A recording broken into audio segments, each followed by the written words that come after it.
नमस्कार, मैं अमित सिंह आपका एसके बुक्स के ऑनलाइन प्लेटफॉर्म पर स्वागत करता हूं। आज के इस वीडियो में हम एसएससी जीडी जो कांस्टेबल की भर्ती है उसका जो मैथमेटिक्स का टॉपिक है उसको कवर करेंगे। तो आज का टॉपिक हमारा कौन सा है? क्षेत्रप्रति। जो मेंसुरेशन वाला पार्ट है या क्षेत्रप्रति वाला जो पार्ट है इसको हम दो हिस्सों में करेंगे, दो स्टेजेस में करेंगे। पहला होगा हमारा कौन सा? 2D या प्लेन्स की अगर बात करें, ठीक है। और सेकंड पार्ट होगा हमारा 3D या सॉलिड्स, ठीक है। एक बार इनके जो डिफरेंस देख लेते हैं क्या होता है। 2D मतलब जिसकी दो ही, जैसे हम बात करते हैं आयत की, त्रिभुज की, इसमें क्या होता है एक समतल प्लेन में या पेपर में आप उसको बना सकते हो, आसानी से बना सकते हो, ठीक है। जैसे आप आयत बना सकते हो, चतुर्भुज बना सकते हो, त्रिभुज बना सकते हो, ठीक है। अगर वहीं हम बात करें सॉलिड्स की या 3D की, मतलब क्या हो गया, जैसे कमरा हो गया, पेपर में आप बना तो सकते हो पर उसको जैसे दर्शाया जाता है वो थोड़ा अलग तरह से दर्शाया जाता है, पर उसको पेपर पे उतारा नहीं जा सकता, ठीक है। जैसे हम जो आपका बेलन होता है, सिलेंडर होता है, आपका कैन होता है, पेप्सी का कैन होता है, ठीक है, आपका तंबू होता है, आपका आइसक्रीम का कोन होता है, आप उसको पेपर पे बना तो सकते हो, पर अगर हम अगर बनाते हैं तो ये कैसा दिखता है, ये एक तरह से क्या, एक त्रिभुज है और एक अर्ध आधा गोल है, ठीक है। पर हमने उसको दर्शाया है खाली एक पेपर में आपकी समझ के लिए, पर उनको एक्चुअली में क्या होता है आप पेपर पे दर्शा नहीं सकते। पर वही अगर हम बात करें 2D की या प्लेन्स की, उनको हम क्या कर सकते हैं, पेपर पे दर्शा सकते हैं, ठीक है। आप पेपर पे उनको बना सकते हो। जैसे आपका क्या हो गया, गोला हो गया, ठीक है, आपका क्या हो गया, वर्ग हो गया, आपका आयत हो गया, आपका त्रिभुज हो गया, ठीक है। तो इनको दो कैटेगरी में बांटा गया है। पहला क्या है हमारा 2D प्लेन्स जो हम पेपर में बना सकते हैं। सेकंड हमारा क्या है 3D सॉलिड्स जिनको हम पेपर पे उभार नहीं सकते। जैसे हम कमरे की बात करो तो कमरा क्या है, इसमें 3 भुजाएं हैं, लंबाई, चौड़ाई और इसकी ऊंचाई, ठीक है। पर वहीं अगर मैं बात करूं इसके सिर्फ इस कमरे की बात करूं तो इस कमरे की अगर बात करूं तो आप छत पे देखो, यहाँ आप अपना फर्श देखोगे, उसमें क्या है, आप इस पूरे फर्श को हमने प्लेन्स मतलब एक प्लेन है, ठीक है, एक प्लेन है। ऐसे अगर हम छत की बात करोगे तो वो भी एक प्लेन है। अगर ये मैं बोर्ड की बात करूं तो ये भी क्या है, एक प्लेन है, ठीक है। मतलब या तो इधर चलेगा या इधर चलेगा, ये आगे की तरफ निकल के नहीं आएगा, ठीक है। सेम अगर हम फर्श की बात करें तो वो अपनी लंबाई में चल रहा है, उसकी चौड़ाई में चल रहा है, पर वो ऊपर की तरफ उठ के नहीं आएगा, ठीक है। तो वहीं अगर ये ऊपर उठने लगे तो जैसे हमने कमरा है वो क्या होता है, फर्श के बराबर में हम उठाते जाते हो ईंट लगा लगा के, तो आपका कमरा बनता है। तो जब उसको हम उठाना स्टार्ट करते हो तो वो हमारा क्या बन जाता है, सॉलिड्स। जैसे अगर हम अपना ये आपका हो गया व्रत हो गया, अब व्रत पे आप लगातार व्रत लगाते जाओ लगाते जाओ, जैसे आपकी चूड़ियाँ होती है, चूड़ी पे चूड़ी लगाते जाओ तो एक क्या बन जाता है, आपका बेलन वाली आकृति बन जाती है, ठीक है। ऐसे ही अगर आप जैसे वर्ग होता है, हम वर्ग के ऊपर वर्ग पे वर्ग लगा, आप अपना वर्ग के ऊपर वर्ग लगाते जाओ तो आपको क्या बन जाएगा, घन बन जाएगा, ठीक है ना। जैसे ये आपका ये वर्ग है, आप इसे प्लेट पर प्लेट लगाते जाओगे तो क्या हो जाएगा, उसमें एक ऊंचाई आ जाएगी, ठीक है, उसमें क्या देगी, उसमें एक ऊंचाई आ जाएगी, तो वो क्या बन जाएगा हमारा 3D बन जाएगा, ठीक है। तो ये हमारा बेसिक डिफरेंस होता है। दूसरा हमारा डिफरेंस क्या होता है जो आप क्वेश्चन में करोगे, वो होता है आपकी यूनिट्स का। जब हम सॉल्व करोगे तो जब हम बात करेंगे 2D के अंदर तो आपकी यूनिट क्या जाएंगी, या तो सेंटीमीटर स्क्वायर जाएगा या मीटर स्क्वायर जाएगा, मतलब पावर क्या जाएगी आपकी 2 जाएगी। जब हम क्या निकालेंगे, एरिया, इसमें क्या निकालते हैं हम, क्षेत्रप्रति में के अंदर क्या निकालता है, एरिया, इसका क्षेत्रफल। दूसरा हम क्या निकालते हैं, परिमाप या परिधि, ठीक है, परिमाप या परिधि या इंग्लिश में कहें पेरीमीटर। किसकी बारे में बात करें हम जब 2D के बारे में बात करें। वहीं अगर हम जब 3D में बात करेंगे, 3D के लिए हम क्या कहेंगे कि या तो सेंटीमीटर क्यूब या मीटर क्यूब, और इसमें जनरली क्या निकालते हैं, इसका वॉल्यूम, इसका आयतन, ठीक है। ज़्यादातर हम क्या बात करते हैं इसमें, इसका आयतन या इसको ढकने वाला। जैसे कमरे को अगर पेंट करना है तो कमरे को पेंट करने के लिए कितना चाहिए, या एक तंबू है या आपका चावल का जो हीप है उसको हम ढकने के लिए जो तिरपाल यूज होगा उसको ढकने के लिए, तो उसको सर्फेस एरिया, कर्व सर्फेस, मतलब उसको ढकने वाला, ठीक है। तो उसको हम क्या कहते हैं, CSA या LSA या TSA, ठीक है। और ये हम बात करेंगे आगे कि LSA TSA क्या होता है। तो हम स्टार्ट करते हैं किससे, 2D प्लेन के फर्स्ट पार्ट से, ठीक है। तो मैं देखो चैप्टर स्टार्ट करने से पहले उनसे रिगार्डिंग जो हमारी बुक्स हैं एक बार उनको देख लेते हैं। आपको स्क्रीन पे यहाँ 3 बुक्स दिख रही है। पहली बुक हमारी क्या है, SSC GD कांस्टेबल की बुक, जो हमारी क्या है, फुल सिलेबस की बुक है, ठीक है। क्या है हमारी, फुल सिलेबस की बुक है। आपको इसमें जो जितने भी सब्जेक्ट हैं आपके चाहे आप आपके सामान्य अध्ययन हो, चाहे गणित हो, चाहे हिंदी हो या तर्कशक्ति हो, उनका पूरा जो सिलेबस है पूरा कवर कर रखा है।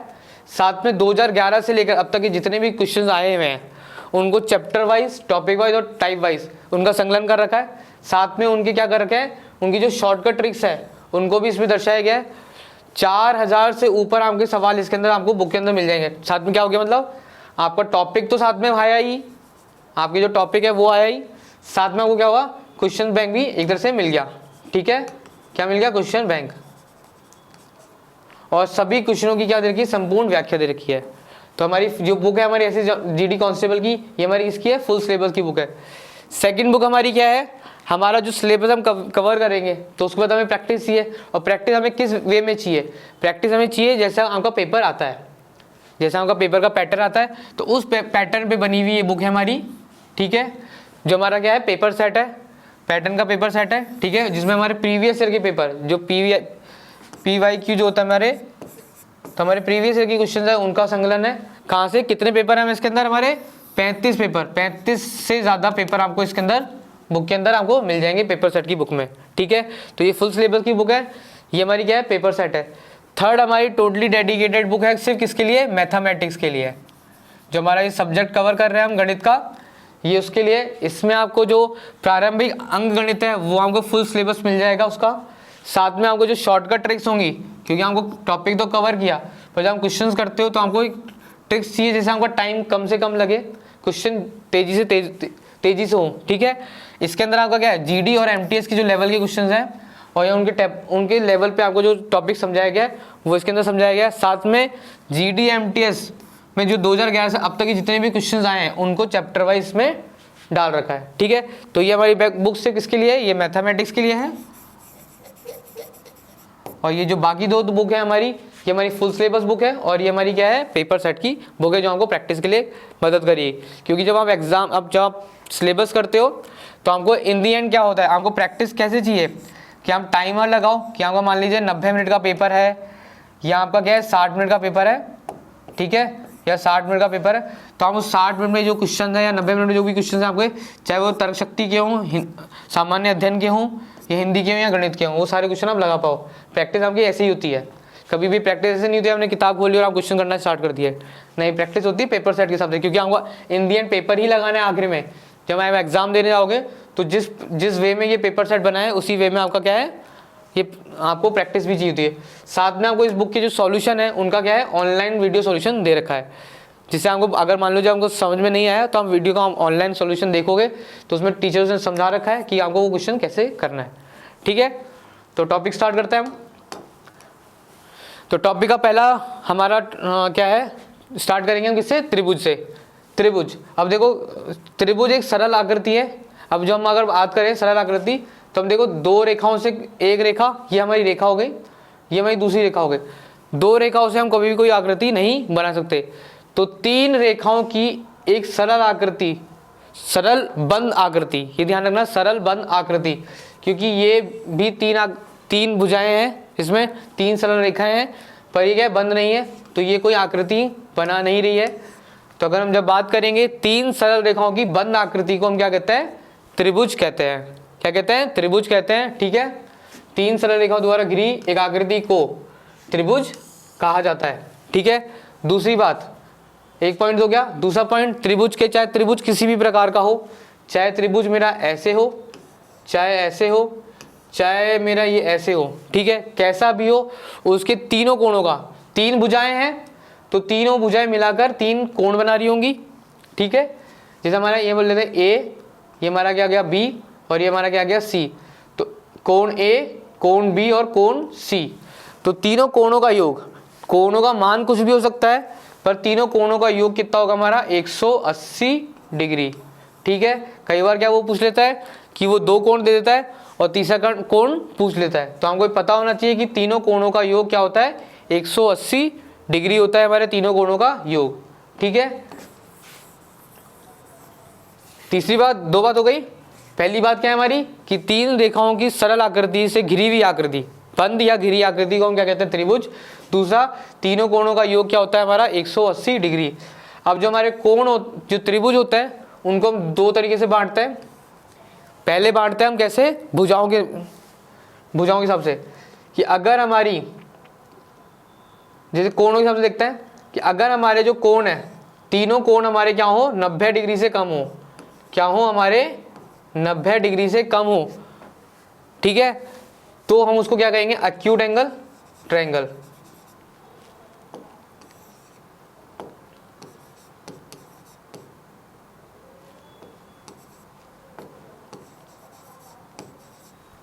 ठीक है, अगर एक कोण हमारा क्या हो, 90 डिग्री हो, ठीक है, समकोण बना रहा तो ये क्या हो जाएगा, समकोण त्रिभुज। और अगर हमारा एक कोण क्या हो, 180 डिग्री हो, से 190 से 180 के बीच का हो, मान लीजिए जैसे एक मान लेते हैं 120 डिग्री है, तो ये क्या हो जाएगा हमारा ऑब्ट्यूज एंगल ट्रायंगल। ठीक है, तो ये हमारा किसके हिसाब से हो गया, कोणों के हिसाब से।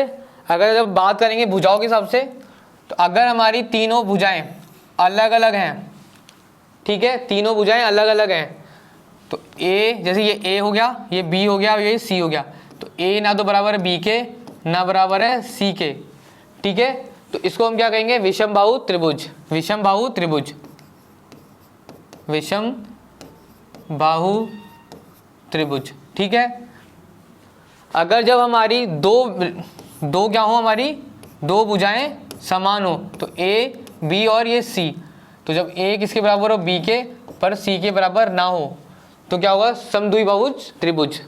ठीक है,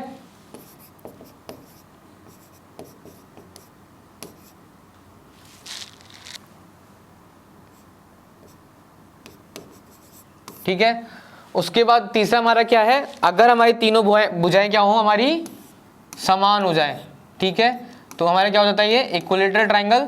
और इसकी खासियत क्या है कि इसके तीनों कोण क्या होता है, हमारे 60 डिग्री के होता है, तो इसको हम क्या कहते हैं, समबाहु त्रिभुज, इक्विलेटरल या समबाहु त्रिभुज।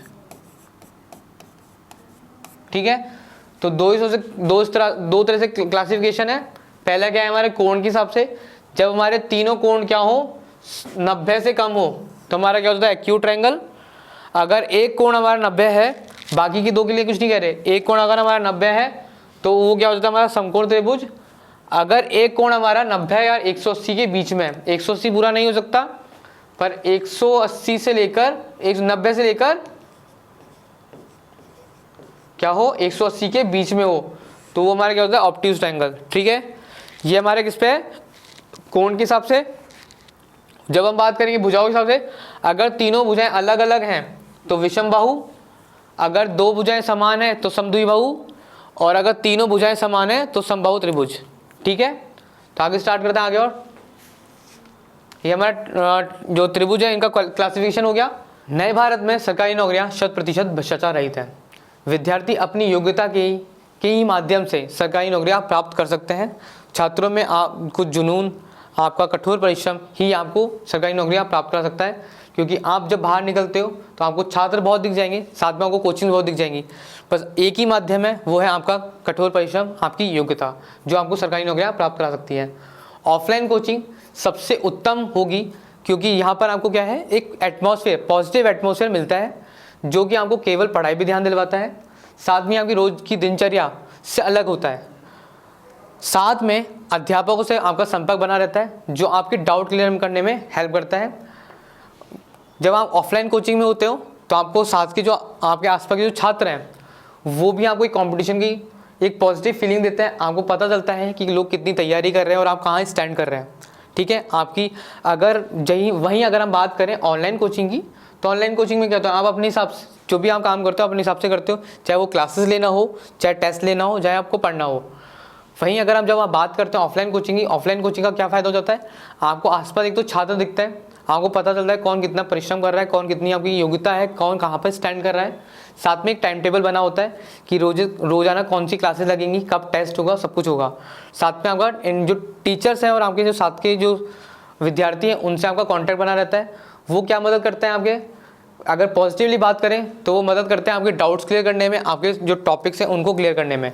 ठीक है, क्योंकि चाहे आपको वो लगे वो डाउट सिली है या चाहे उतनी इंपॉर्टेंस उसकी है नहीं, पर वो आपको डाउट क्लियर करना ज़रूरी है, क्योंकि अगर आप ऑफलाइन जाते हो तो आप टेलीग्राम, व्हाट्सएप या कमेंट सेक्शन में जा जाके आप अपने डाउट्स क्लियर करते हो और वो डाउट इतनी क्लियर सही से नहीं हो पाता है।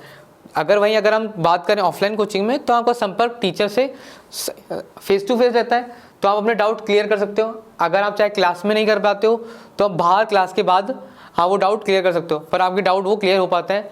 अगर आप टीचर से भी नहीं कर पाते हो तो आपके जो साथ के जो विद्यार्थी हैं आप वो भी आपके डाउट क्लियर करवा पाते हैं।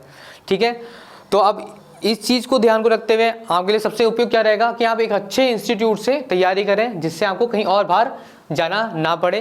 वहाँ पे आपके डाउट सेक्शंस भी हों, आपकी क्लासेस भी हों, साथ में आपके टेस्ट भी लगातार एक रेगुलर टाइम पे लगते रहें।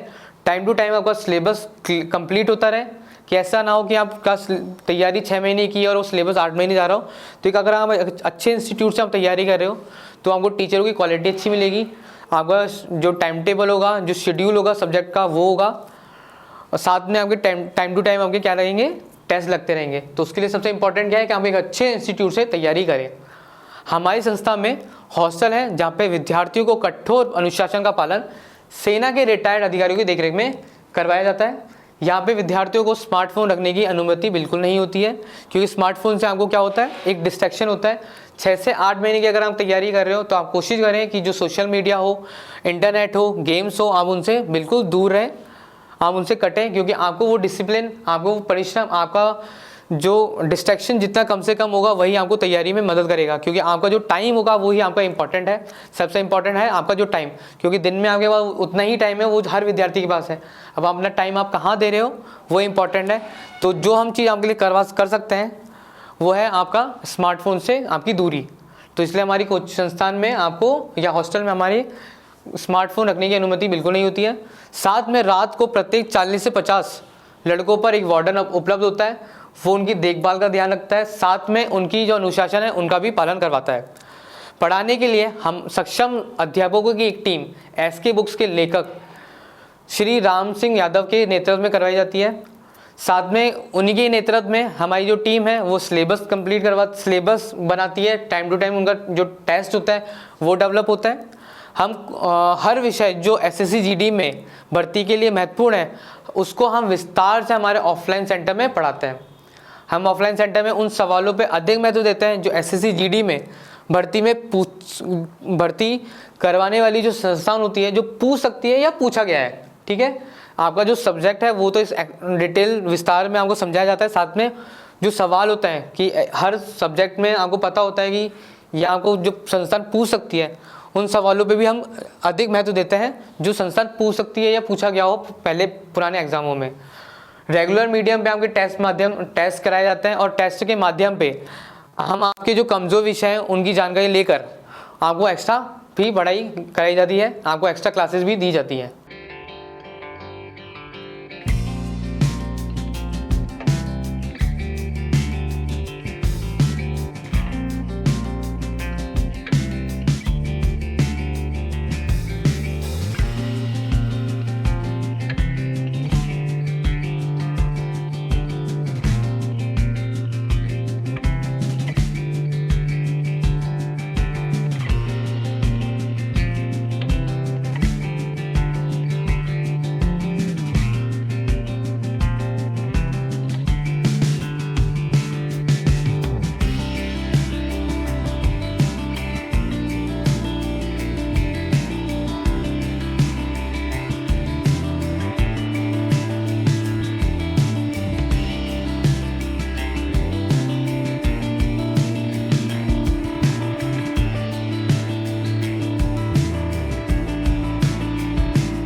अब देखते हैं हम जो हमारी जो चीज़ है हमारे क्षेत्र में पढ़ने के लिए 2 चीज़ों में पढ़ते हैं। पहली चीज़ हम क्या पढ़ते हैं, पहली चीज़ हम पढ़ेंगे इसमें एक तो क्षेत्रफल, ठीक है। दूसरा हम क्या पढ़ेंगे इसकी परिमिति, ठीक है, परिमाप। अब ये दोनों चीज़ होती क्या है, क्षेत्रफल और परिमाप होता क्या है।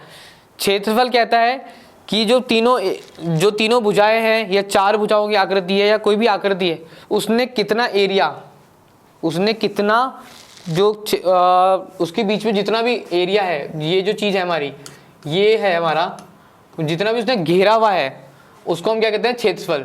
ठीक है, उसने जितना भी घेरा हुआ है उसको हम क्या कहते हैं, क्षेत्रफल। और वहीं अगर मान लो आप इस कमरे पे या किसी चार दीवारी पे या त्रिभुज की भुजाओं पे चलना स्टार्ट करो, जिस बिंदु से आप चलना स्टार्ट करो और उसी पे घूम के वापस आ जाओ, तो जो दूरी हमने तय करी उसको हम क्या कहते हैं, परिमाप। ठीक है, वापस देख लेते हैं क्षेत्रफल क्या होता है, कि जो आकृति ने घेरा हुआ है, जितना घेरा हुआ है उसको हम क्या कहते हैं, क्षेत्रफल। और अगर जब भुजाओं से हम चलना स्टार्ट करें, किसी भुजा से, और जिस बिंदु से हमने चलना स्टार्ट किया और अगर हम वापस घूम के उस बिंदु पे आ जाएं और जितनी दूरी उसने तय करी उसको हम क्या कहते हैं, परिमाप। ठीक है, जैसे क्षेत्रफल में पूछता है कि आपको ये दीवार है, इस पे पेंट करना है, तो पेंट क्या होगा, इस पे जितना भी इसने घेर रखा है उस पे पेंट करना है, तो उस मामले में क्या बात करेंगे हम, क्षेत्रफल की। वहीं अगर बात करें जैसे कि बाड़ा हो, गाय का बाड़ा या बकरी का बाड़ा हो, और वो बोले कि उस बाड़े पे हमें तारबंदी करनी है, तो तारबंदी करने के लिए क्या होगा, वो एक जगह से स्टार्ट होगा, तारबंदी करना स्टार्ट करेगा, करता जाएगा, उसकी भुजाओं पे चलता जाएगा, वहीं पे आ जाएगा जहाँ पे उसने तारबंदी करना स्टार्ट किया था, तो उसने भुजाओं को कवर करता चला गया, तो उसको हम क्या कहेंगे, परिमाप। की वो उसकी जो परिमाप है उसको उसने पूरी तरह कवर किया। ठीक है, तो ये दो चीज़ क्लियर हो गई, क्षेत्रफल और परिमाप। तो हम बात करते हैं पहले क्या है हमारा, समबाहु त्रिभुज। समबाहु त्रिभुज के लिए हमने देखा था तीनों भुजाएं क्या होती है, बराबर होती है, तीनों ही भुजाएं बराबर होती है। तीनों भुजाएं बराबर है तो साथ में इसके तीनों जो कोण होते हैं, जो तीनों कोण होते हैं वो क्या होता है हमारे, 60 डिग्री के बराबर। किसके बराबर होता है, 60 डिग्री के बराबर। तो मतलब ये 60 डिग्री है, ये भी 60 डिग्री है और ये भी 60 डिग्री है। ठीक है, तो तीनों कोण क्या होता है हमारे, 60 डिग्री के बराबर। तो जब हम इसके लिए क्षेत्रफल के लिए बात करेंगे, तो अगर भुजा उसकी ए है तो उसका क्षेत्रफल क्या आएगा, √3/4 ए स्क्वायर। ठीक है, √3/4 ए स्क्वायर। इसमें छोटे छोटे फॉर्मूलेस हैं, ये पूरा चैप्टर फॉर्मूलेस पे चलेगा, आप फॉर्मूलेस याद करते जाओगे तो आपके क्वेश्चन बहुत जल्दी लगते जाएंगे। ठीक है, बस एक बार समझना है कि वो फॉर्मूला लग कैसे रहा है। ठीक है, तो √3/4 ए स्क्वायर, ये हमारा क्या हो जाएगा, क्षेत्रफल निकालने का। वहीं जब हम परिमाप की बात करेंगे, तो जैसे मान लीजिए इस बिंदु से चलना स्टार्ट करें, तो ए, 2a और 3a, तो यहाँ से चलना स्टार्ट किया, यहीं पे आ गया, तो उसका परिमाप क्या हो जाएगा, 3a। परिमाप निकालना आसान है, अगर आपको फॉर्मूला याद भी नहीं है तो बस सीधे सीधे जितनी भुजाएं उनको ही जोड़ते जाओ। मान लो वो पूछ ले कि ये जैसे ये त्रिभुज है, उसमें बोल दे कि त्रिभुज आकार का एक खेत है जिसमें राम और श्याम दोनों रहते हैं और उनके बीच में बंटवारा हो गया, तो उनको तारबंदी करनी है। तो उस तारबंदी करने के लिए उसका परिमाप क्या होगा, तो तारबंदी करेगा तो पहले तो वो तीनों तरफ करेगा, साथ में वो इधर भी करेगा क्योंकि दो हिस्सों में बट गया, तो एक तो ये हो गया हमारा और साथ में ये हो गया, तो ए 3a तो ये हो गया, साथ में जो ये ऊंचाई है इस पर भी तारबंदी होगी। ठीक है, तो परिमाप जब भी निकालना हो तो अगर आपको फॉर्मूला नहीं पता है, सीधे सीधे क्या करना है, जितनी भुजाएं उस हिसाब से आप उस पर उनको जोड़ते चले जाओ। ठीक है, अगर ये त्रिभुज है आपको नहीं पता है, पर ये दे दे 2, ये 3 और ये 4, तो कुछ नहीं करना, 2 और 3 5 और 4।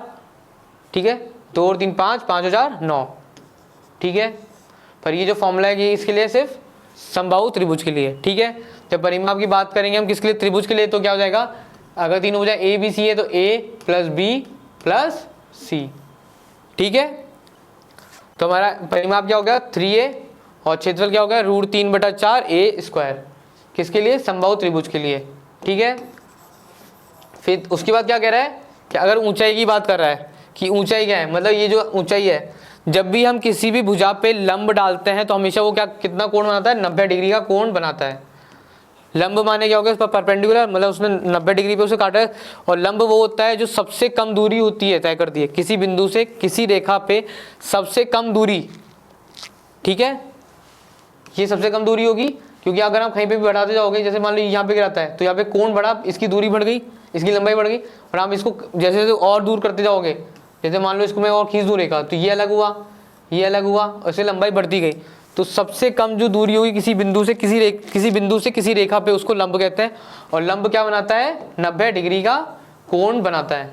ठीक है, तो उसकी ऊंचाई क्या है, √3/2a। √3/2a, ठीक है। उसके बाद क्या बोल रहा है, ये तो त्रिज्या है, ये आया तो ठीक है, नहीं आया तो भी ठीक है। ये क्या है, समबाहु त्रिभुज के अंतर्वृत्त पे त्रिज्या, ठीक है। अगर मैं एक मैं इस पे वृत्त बना दूं, ठीक है, और उसके लिए वो त्रिज्या पूछे, ठीक है, समबाहु त्रिभुज, तो उसकी त्रिज्या निकालेंगे किससे, a/2√3, ठीक है। और अगर बाहर की त्रिज्या हो, ठीक है, तो क्या हो जाएगा, a/√3। इतना कोई काम की चीज है नहीं, इतना समझने की बात नहीं है। बस ये चीज है कि जब अगर मैंने एक त्रिभुज के बाहर गोला बनाया, तो यहां से जो मेरी त्रिज्या होगी वो क्या होगी, मेरी a/√3। बाहरी त्रिज्या मतलब बाहर की ओर हमारा क्या बना, एक वृत्त बना, किस पे, त्रिभुज पे, जो उसकी तीनों बिंदुओं को छूता हुआ जा रहा है। वहीं अगर जब हम बात करेंगे अंतर्वृत्त की, तो मतलब वो तीनों भुजाओं को छूता हुआ जा रहा है, एक वृत्त बने, तो उस केस में जब अगर हमारी भुजा होगी, वो त्रिज्या होगी, वो क्या होगी हमारी a/2√3, ठीक है। ये हमारा हो गया समबाहु के लिए। तो अगर हम बात करेंगे विषम बाहु के लिए, ठीक है, जब हम विषम बाहु के लिए बात करेंगे, तो विषम बाहु क्या था, मैंने देखा था कि जिसकी तीनों भुजाएं क्या होती हैं, असमान होती हैं। क्या होती हैं, असमान होती हैं। यहाँ देखोगे आप ए, बी और सी तीनों क्या है, अलग अलग है। तो हमारे क्या कह सकता हूँ, ए ना तो बी के बराबर है, ना ही सी के बराबर है, ठीक है। अगर तीनों बराबर भी नहीं है तो क्या होंगे, हमारे तीनों जो कोण भी होंगे वो भी क्या होंगे, अलग अलग होंगे। इस केस में अगर आप परिमाप निकालेंगे तो क्या आएगा हमारा परिमाप, जो हमने देखा था कि किसी भी बिंदु से चलना स्टार्ट करो तो b + c + a, तो हमारा परिमाप क्या होगा, a + b + c, ठीक है। इसके जो फॉर्मूले हैं वो हर त्रिभुज पे लगेंगे, ये ध्यान रखना। ये जो तीनों फॉर्मूले हैं ये हर त्रिभुज पे लगेंगे, चाहे वो त्रिभुज विषम बाहु हो, समद्विबाहु हो या समबाहु हो, ठीक है। किसी भी प्रकार का त्रिभुज है उसके सारे फॉर्मूले इस पे लगेंगे, क्योंकि इसमें क्या है, आप बस कंडीशन चेंज कर रहे हो कि मैं दो भुजा सेम कर दूं या तीनों भुजा सेम कर दूं, ठीक है। तो ये जनरल फॉर्मूलेज हैं, ये हमारे क्या है, जनरल फॉर्मूलेज हैं। अगर आपको कोई और याद नहीं है, पर अगर आपको तीनों ये याद है तो आपके सारे जो भी आपके चाहे परिमाप निकालना हो चाहे क्षेत्रफल निकालो, आपका निकल जाएगा, ठीक है। तो परिमाप निकालने का क्या तरीका है, a + b + c तीनों भुजाओं का योग, ठीक है। फिर दूसरी बात आता है, हम उसके बाद आता है जब क्षेत्रफल निकालते हैं, तो क्षेत्रफल निकालने के लिए हम क्या यूज करते हैं, हीरोन फॉर्मूला। नाम याद रख लो खाली, बस क्या है, बाकी कैसे क्या है कुछ नहीं है, कोई जरूरत नहीं है। बस क्या है, इस फॉर्मूले को क्या कहते हैं, हीरोन फॉर्मूला। और उस फॉर्मूले को क्या याद करते हैं, तो उसमें क्या देखो आपको एक नया एस दिख रहा होगा, ए बी सी, तो हमको पता है कि ए बी और सी ये क्या है, हमारी भुजाएं हैं, हमारी तीनों ए बी और सी हमारी क्या है, भुजाएं हैं। पर ये हमें कुछ नया एस दिख रहा है। अब ये एस है क्या, एस है हमारा जब परिमाप, जो हमारा परिमाप निकला उसका जो आधा करेंगे, तो अर्ध परिमाप जो होगा उसको हम क्या कहते हैं, एस। तो a + b + c/2 उसको हम क्या कहते हैं, एस। तो हमें क्या करना है, जब याद करना है कि एस तो लिखा, फिर तीनों भुजाओं से माइनस कर देंगे, तो s - a, s - b और s - c। एक बार s लिखा, फिर इसके बाद तीनों भुजाओं से इसको माइनस कर देंगे और /√, ठीक है। तो उसको याद कर लेंगे। तो हमारा क्या फॉर्मूला है, हीरोन फॉर्मूला क्षेत्रफल निकालने के लिए। और परिमाप हमारा क्या है, a + b + c, और जिसमें हमारा जो s है वो क्या है, हमारा अर्ध परिमाप। तो जो परिमाप था a + b + c बटे में 2 आ जाएगा हमारा क्या, अर्ध परिमाप, ठीक है। अगला देखेंगे हमारा समकोण त्रिभुज। समकोण त्रिभुज क्या था हमारा, जिसमें एक कोण हमारा क्या हो, 90 डिग्री का हो। एक कोण हमारा क्या हो, 90 डिग्री का हो। अगर जब हमारा एक कोण 90 डिग्री का है, तो मान लीजिए मेरा ये अगर 30 डिग्री है, तो ये दूसरा कोण मेरा कितने का होगा, बताओ। दूसरा कोण हमारा कितने डिग्री का होगा, अगर ये 90 का ये 30 का है, तो दूसरा कोण हमारा होगा 60 डिग्री का। क्यों, क्योंकि हमने पहले स्टार्टिंग में देखा था कि दूसरा जो पॉइंट था वो क्या कहता था, तीनों कोणों का योग क्या होगा हमारा, 180 डिग्री। अगर एक कोण 90 दे रखा है, तो बचे हुए दो कोणों का योग क्या होगा, 90 डिग्री, जिसमें से एक कोण 30 हमने बता ही दिया, तो बचा हुआ दूसरा कोण हमारा क्या हो जाएगा, 60 डिग्री का, ठीक है। तो अगर एक कोण 90 दिख रखा है, तो जो बाकी दो कोण है वो कुल मिला के योग क्या होगा उन दोनों का, 90 डिग्री होगा, ठीक है। इसमें हम क्या लगाएंगे, पाइथागोरस थ्योरम, किसके लिए, लंब, आधार और कर्ण के लिए, ठीक है। लंब, आधार और कर्ण के लिए, कि लंब का स्क्वायर प्लस आधार का स्क्वायर हमारा क्या होगा, कर्ण के स्क्वायर के बराबर होगा, ठीक है। लंब का स्क्वायर बटे में प्लस आधार का स्क्वायर बराबर क्या होगा, कर्ण के स्क्वायर के बराबर होगा। इसको हम क्या कहते हैं, पाइथागोरस थ्योरम। ठीक है, अब इसमें क्या होता है, ट्रिपलेट्स होती हैं, वो ट्रिपलेट्स एक बार याद करेंगे। जैसे हमारा हो गया 3 4 5, जहाँ पे जो 3 4 है ना, ये कुछ भी हो सकता है, ये लंब भी हो सकती है, ये हमारा आधार भी हो सकता है। पर जो ये 5 है हमारा, ये क्या होगा, कर्ण होगा। क्या होगा हमारा, कर्ण होगा। जब हम तीसरी बात करेंगे, जब तीसरी के लिए बात करेंगे, हमेशा आगे की दो कुछ भी हो, पर जो तीसरी ट्रिपलेट होगी उसका तीसरा जो हमेशा नंबर होगा वो हमारा क्या होगा, कर्ण बताएगा। ऐसे हम बात करें 6 8 10 की, 15 8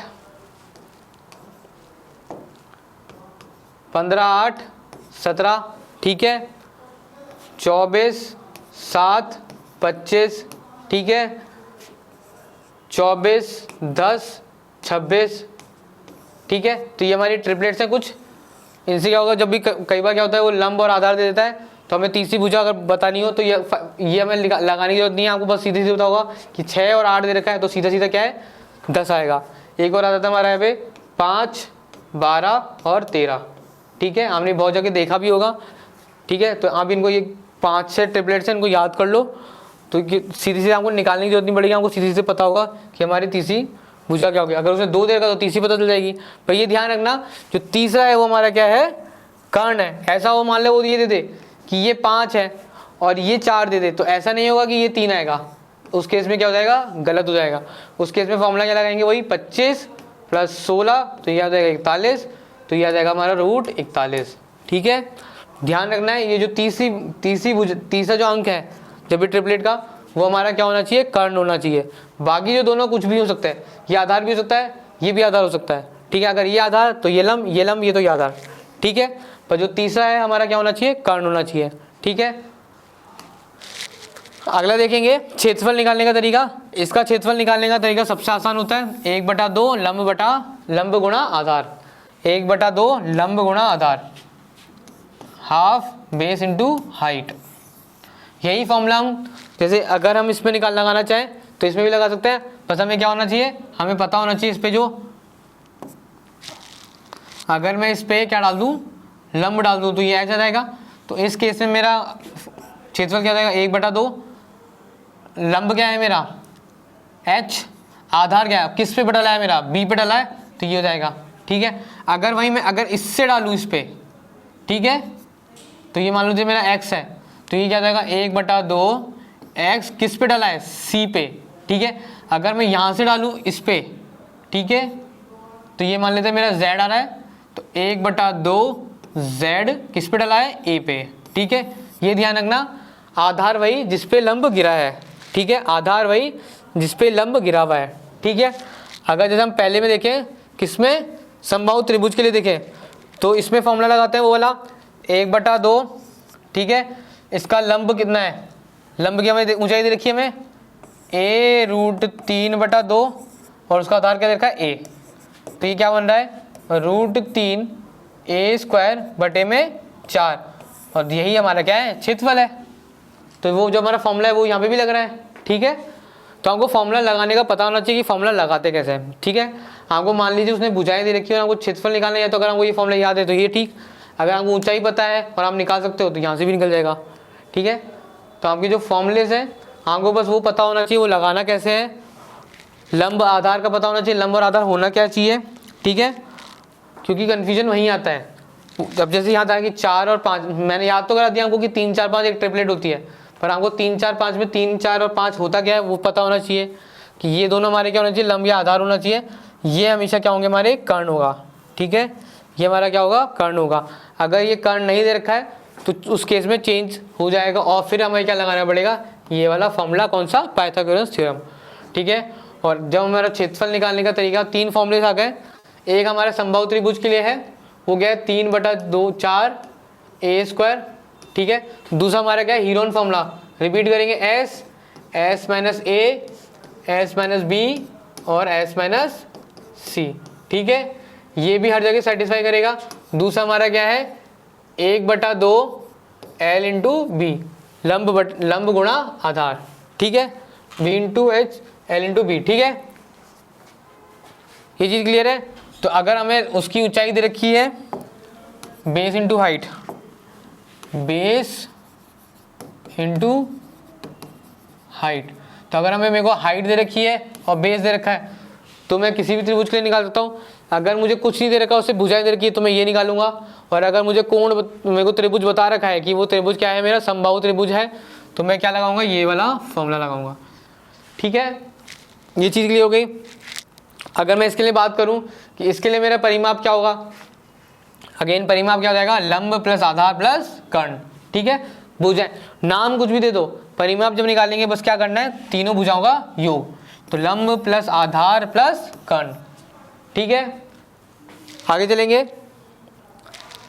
दूसरा हमारा क्या है, चतुर्भुज। चतुर्भुज से हमको समझ में आ रहा होगा, चतुर्भुज मतलब चार भुजाएं।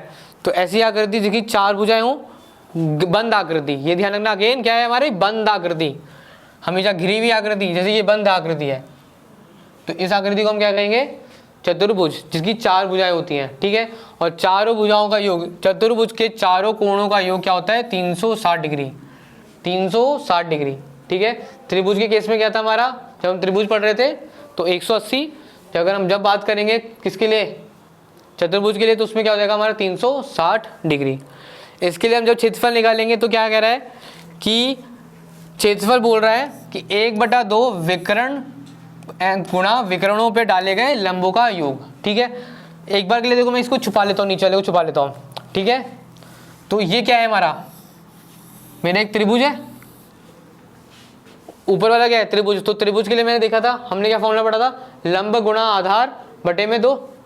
तो इसका लंब क्या है, 1/2 क्यू, इसका आधार ये r है, उस पर डाला गया q, ये हमारा क्या लंब है, तो q इंटू r। ठीक है, इसके लिए क्षेत्रफल ये आ गया। जब इसके लिए बात करेंगे, अब ये भी तो हमारा एक त्रिभुज है, तो इसके लिए क्षेत्रफल क्या जाएगा, 1/2 p गुणा r। ठीक है, अब वो बोल रहा है कि इसका पूरे का क्षेत्रफल निकाले, तो मतलब इन दोनों को जोड़ देंगे तो क्या कह सकता हूँ कि 1/2 QR प्लस 1/2 PR। तो मैं क्या कर सकता हूँ, 1/2 और R बाहर निकाल लिया तो क्या आ जाएगा P प्लस Q। तो मेरा क्षेत्रफल का फॉर्मूला क्या बन गया, 1/2 R P प्लस Q। अब इसको इससे मैच करता है, 1/2 विकर्ण, विकर्ण क्या है हमारा R, ये हमारा विकर्ण क्या होता है, विकर्ण होता है किसी भी जो भी हमारा आकृति है उसका विकर्ण क्या होता है, एक बिंदु से उसके सामने वाले बिंदु पे जो हमने कहा कोण पे भुजा हम खींचे। जैसा अगर हम कमरे को देखोगे, आप कमरे में जहाँ बैठे हो या आप अपनी कॉपी देखोगे तो एक कोने से जब दूसरे कोने पे, ये तो जुड़ी हुई है, अगर हम दूसरे कोने से उसको जोड़ना स्टार्ट करें तो वो हमारे क्या होता है, विकर्ण होता है। जैसे इस केस में हमारा विकर्ण क्या है, ये है और एक ये है।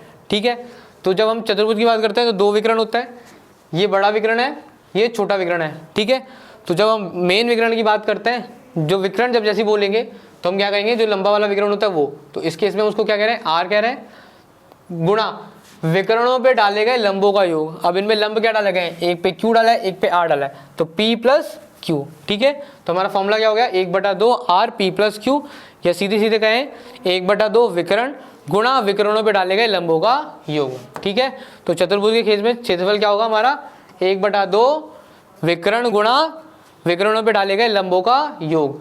ठीक है, उसके बाद देखेंगे समांतर चतुर्भुज। समांतर चतुर्भुज क्या कहते हैं कि वह चतुर्भुज जिसकी विपरीत भुजाएं क्या हो, बराबर और समांतर हों। ठीक है, अभी इस केस में हमने बना दिया, हो सकता था ये त्रिभुज ऐसे दिखता हो, ठीक है, या हो सकता था ये त्रिभुज ऐसे दिखता हो, या ये ऐसे दिखे। ठीक है, थोड़ा सा सही क्लियर होना है,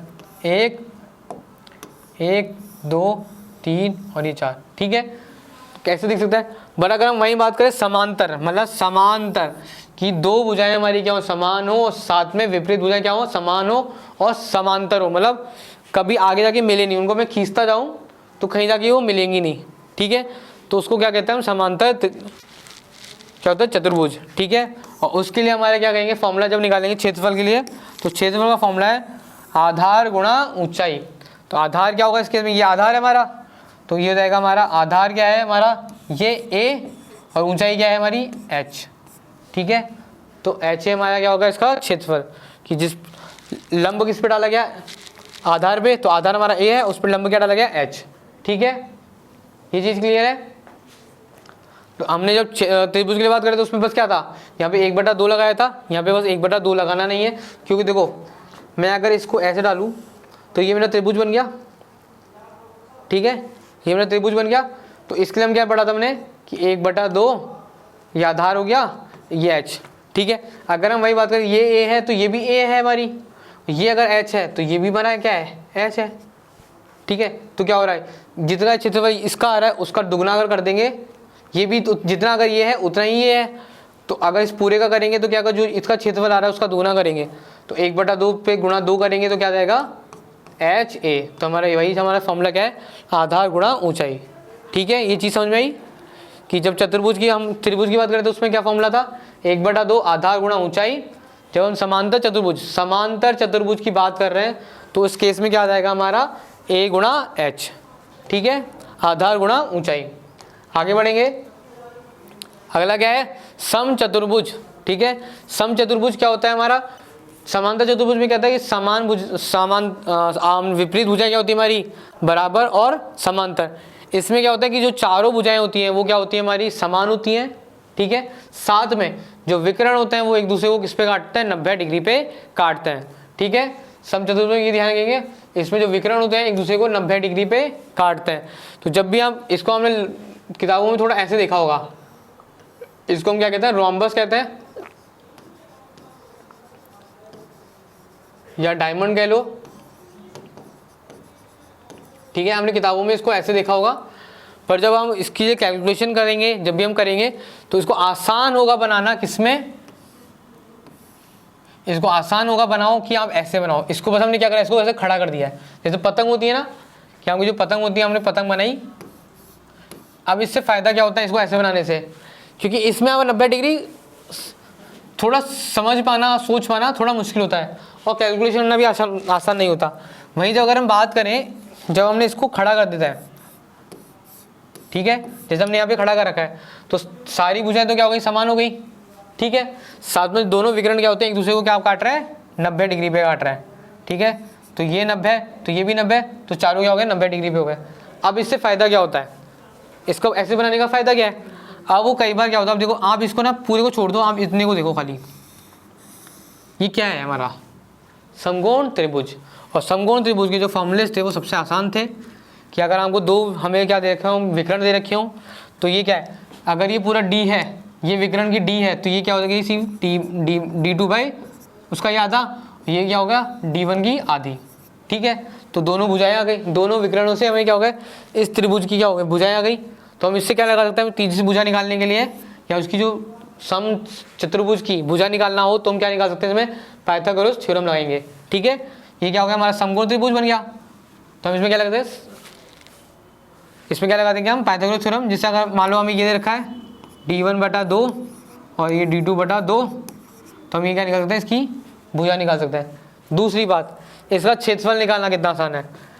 इसका क्षेत्रफल निकालने के लिए क्या तरीका था, 1/2 D1/2 लंब गुणा आधार था गुणा D2/2। अब ये तो सिर्फ इतने का है, तो ऐसे ही 4 है तो गुणा कर देंगे 4 से, तो 2 दूनी 4 से ये 4 हटा। तो हमारा फॉर्मूला क्या आ जाएगा, क्या आ जाएगा हमारा क्षेत्रफल का, 1/2 D2 गुणा D1, दोनों विकर्णों का गुणनफल, 1/2 दोनों विकर्णों का गुणनफल, ठीक है। चीज़ें समझ में आ रही है। देखो फॉर्मूले आपको मैं डायरेक्ट भी बता सकता था कि ये देखो ये फॉर्मूला है, आप ऐसे से रट लो, पर आप जब एक बार समझ लोगे कि ये फॉर्मूला आया कैसे, तो अगर आपको फॉर्मूला याद नहीं होगा, पर हमने जैसे ही आपके सामने वो आकृति आएगी, जैसे ही आपके सामने वो आकृति आएगी, तो आपको पता चलेगा कि यार इसमें इसको ऐसे लगाना है, कि यार इसको मैं ऐसे, ये मेरा समकोण त्रिभुज बना, तो जो इसका क्षेत्रफल होगा वही मैं इसको 4 गुणा कर दूंगा, तो मेरा क्या जाएगा, पूरी आकृति का क्षेत्रफल आ जाएगा, ठीक है। दूसरा हमारा क्या था, भुजा निकालने का फॉर्मूला।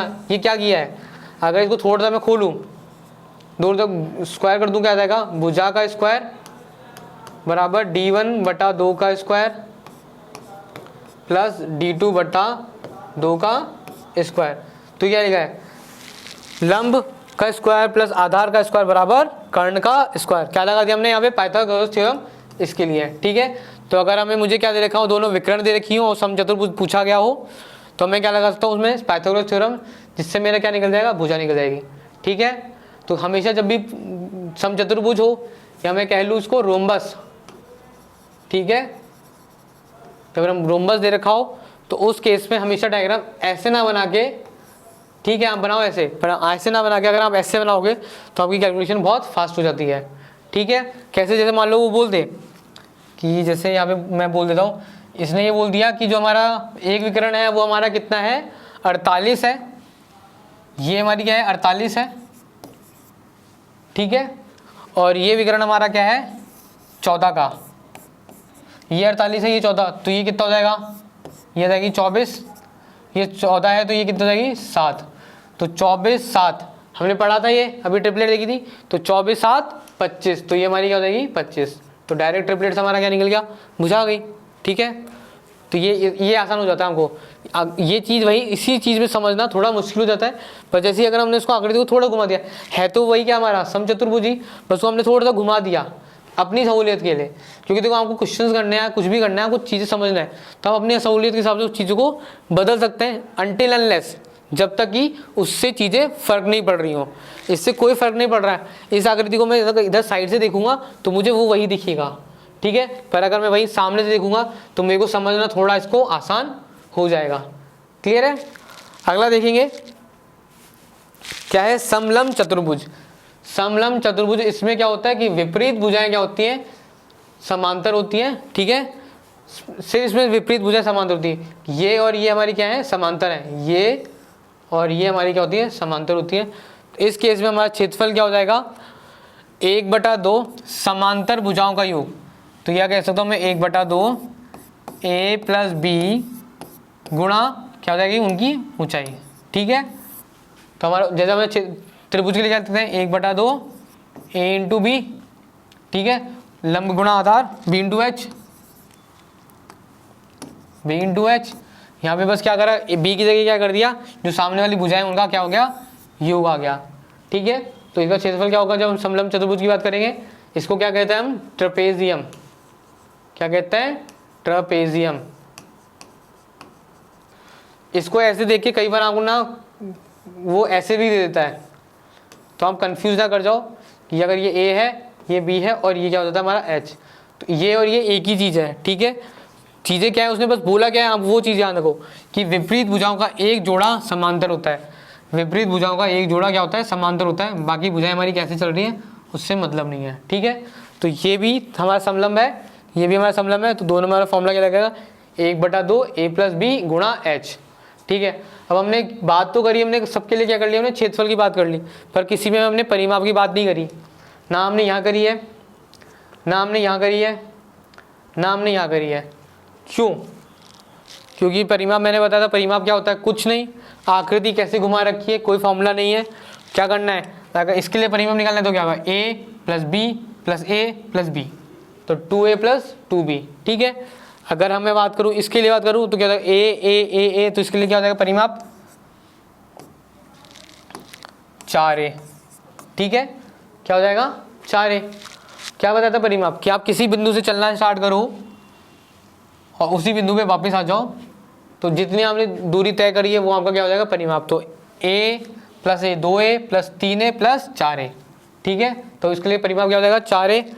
जब हम किसके लिए बात करेंगे समलंब चतुर्भुज के लिए, तो इसमें क्या हो जाएगा हमारा a + b, इन दोनों भुजाओं का उसने अगर दे रखा होगा, अगर जैसे अभी h है तो ये भी h हो जाएगा, और इनके लिए वो दे देगा, आपको ऐसे टेंशन लेने की जरूरत नहीं कि तीसरी भुजा है, या अगर ये दे रखा हो तो वो इन दोनों की भुजाएं देगा परिमाप निकलवाने के लिए, कि ये दोनों देगा तब परिमाप निकालेंगे। ठीक है, तो परिमाप निकालने गया किसी भी बिंदु से चलना स्टार्ट किया और वापस इस बिंदु पे हम घूम कर आ गए, तो वो हमारा क्या हो जाएगा परिमाप हो जाएगा।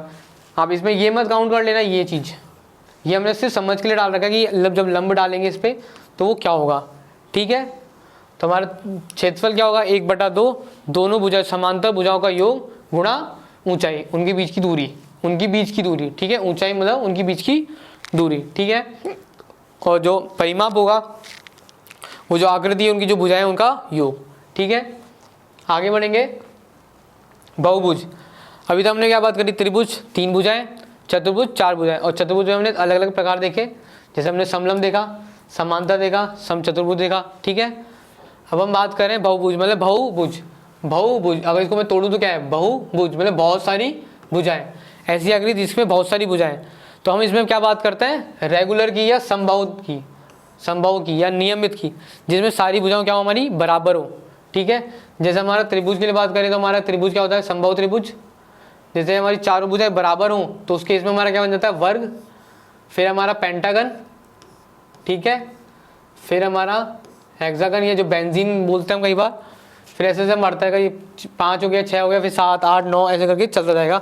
तो जैसी भुजाएं 3 या 3 से अधिक सरल रेखाओं द्वारा घिरी आकृति को बहुभुज कहते हैं। और हम उसमें क्या बात करते हैं, जब जनरली हम बात करते हैं किसके लिए, जब रेगुलर हो, जिसमें सारी भुजाएं क्या हो हमारी बराबर हो, नियमित हो। ठीक है, तो जब हम उसके लिए निकालेंगे तो उसके लिए हमारा क्षेत्रफल क्या होगा, हमारा na²/4 cot π/n। ठीक है, cot π/n। n क्या है हमारी, कितनी भुजाएं हैं, कितनी भुजाएं हैं। ठीक है, a हमारे क्या है, भुजा की लंबाई। ठीक है, और पाई हमारा क्या हो जाएगा 180 डिग्री, और n हमारा वापस पता ही था क्या था हमारा, n भुजा। और कॉट हमारा पता ही है, ये ट्रिग्नोमेट्री का सिंबल होता है। ठीक है, तो ये हमारा फॉर्मूला था na²/4 cot π/n।